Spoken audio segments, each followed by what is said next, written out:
చాలామంది అత్తలు ఏంటంటే పెళ్ళైన కొద్ది రోజులలోనే నా కోడలికి ప్రెగ్నెన్సీ రావట్లేదు, పిల్లలు అవ్వరేమో, ఇంక వింటే ఇక అదే సంగతులు ఇదే సంగతులు అని చెప్పి ఆలోచించి బాధపడుతూ ఉంటారు. కానీ మీ మాటలు మీ కోడలికి ఎక్కడ దాకా వస్తూ ఉంటాయి, తను ఎంత బాధపడుతుంది అనేది మాత్రం మీరు అస్సలు ఆలోచించరు.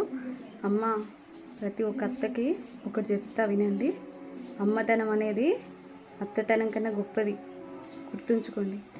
మీకు మీ కోడలు తెల్ల ఇవ్వడం ఎంత ఇంపార్టెంటో ఆమె అమ్మ అని అనిపించుకోవడం అంతకన్నా 100 రెట్లు ఇంపార్టెంట్. తనకు కూడా ఉంటుంది కదా, నాకంటూ ఓ బిడ్డో కొడుకో ఉండాలి, నన్ను అమ్మ అని పిలవాలి అని ప్రతి ఒక్క ఆడపిల్ల కోరిక, బాధ్యత అది. తప్పించుకోనికి తనకేం సరదా కాదు. దేవుడు అనేవాడు దేనికైనా ఒక టైం అంటూ ఉంటుంది కదా, అది వచ్చేదాకా వాళ్ళేం చేయలేరు, నువ్వు ఏం చేయలేవు. నువ్వు కూడా కన్నావు కదా ఒక 2 ముగ్గురిని, నువ్వేమైనా చేసి పెట్టుకున్నావా, మిషన్వా? కాదు కదా. ప్రతి ఒక్క ఆడవాళ్ళకి తల్లి అవ్వడం అనేది ఒక వరం లాంటిది. ఆ వరాన్ని ఏ ఒక్క ఆడపిల్ల కాదు వద్దు అని అనుకోరు.